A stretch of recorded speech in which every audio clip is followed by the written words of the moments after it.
உலகமெல்லாம் உள்ள பக்திபிளானட்.com நேயர்களுக்கு வணக்கம். அன்பார்ந்த விருச்சிகராசி நேயர்களே, உங்களுக்கு குரு பகவான் 7வது இடத்தில், அதாவது சப்தமஸ்தானம் என்று கூறக்கூடிய 7வது இடத்திலே அமர்ந்து விட்டான். சூரிய பகவான் அவனுடைய சாரத்திலே கிருத்திகை நட்சத்திரத்திலே குரு பகவான் அமர்ந்து விட்டான். 17/5/2012 முதல் 30/5/2013 வரை குரு பகவான் உங்களுடைய 7வது இடத்திலே, அதாவது சப்தமஸ்தானத்திலே கேதுடன் இணைந்து விட்டான். பொதுவாக கூறுவார்கள், சப்தமஸ்தானம் சாதாரண ஸ்தானம் அல்ல, சப்த சுரங்கள் சப்த நாடிகள் என்று கூறுவார்கள். அந்த 7வது இடம் அருமையான ஒரு இடம். அந்த இடத்திலே குரு அமர்ந்து விட்டான்.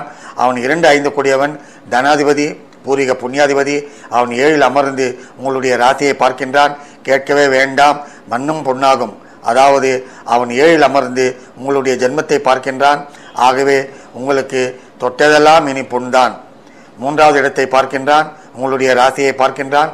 லாபஸ்தானம் என்று கூறக்கூடிய 11வது இடத்தையும் பார்க்கின்றான். ஆகவே உங்களுக்கு இனி தற்காலம் இருந்த பிரச்சனைகள் அத்தனையும் நீங்கி உங்களுக்கு ஒரு பொற்காலத்தையும் உண்டாக்குவான். 11 லாபஸ்தானம் என்று கூறக்கூடிய 11வது இடத்தை குரு பகவான் பார்வை செய்வதால் நீங்கள் எடுத்த காரியங்கள் அத்தனையும் சுமூகமாக முடியும். எதிர்காலத்தில் நீங்கள் போடும் திட்டங்கள் அத்தனையும் வெற்றி பெறும். அயல்நாட்டிற்கு செல்லக்கூடிய ஒரு வாய்ப்பும் உண்டாகும். தொழில்துறையில் உங்களுக்கு யோகத்தையும் கொடுப்பான். பழைய பிரச்சனைகள் இருந்தாலும் தீரும். கடன் வழக்கு தொல்லைகளும் தீரும். 3வது இடம் ஏற்கனவே கூறியிருக்கின்றேன்.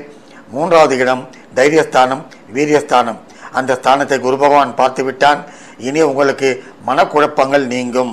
இனிமேல் எப்படியோ என்று இருந்த குழப்பங்கள் நீங்கும். தொட்டதெல்லாம் உங்களுக்கு நன்மையாகவே முடியும்.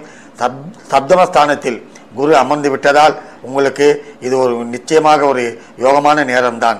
அதாவது 2 கூடியவன் 7இல் இருப்பது ஒரு பெரிய யோகம். தனாதிபதி, அவன் தனாதிபதியே 7இல் அமர்ந்ததால் உங்களுக்கு எதிர்பாரா ஒரு யோகத்தை உண்டாக்குவான். நீங்களே பாருங்கள், இந்த குரு பயிற்சி உங்களுக்கு ஒரு பெரிய யோகத்தை கொடுப்பான். கலத்திரஸ்தானம் என்று சொல்லக்கூடிய 7இல் இருப்பதால் திருமண வாழ்க்கை அமையும். மனைவியால் லாபங்கள் நிச்சயமாக உங்களுக்கு உண்டு. 11வது இடமும் ஏற்கனவே கூறியிருக்கின்றேன், லாபஸ்தானம். அந்த லாபஸ்தானத்தை குரு பார்வை செய்வதால், அதாவது 10 ரூபாய் நீங்கள் செலவு செய்தால் 15 ரூபாய் வரக்கூடிய ஒரு நேரம் என்று நிச்சயமாக நான் கூறுவேன். தொழில்துறையில் ஒரு பெரிய முன்னேற்றத்தை உண்டாக்குவான். கவலையே இல்லை. ஆகவே அன்பார்ந்த விருச்சிகராசி நேயர்களே, இந்த குரு பயிற்சி உங்களுக்கு ஒரு நன்மையான ஒரு யோகத்தையும் பொற்காலத்தையும் வழங்குவான் என்பதில் சந்தேகமே இல்லை. நன்றி, வணக்கம்.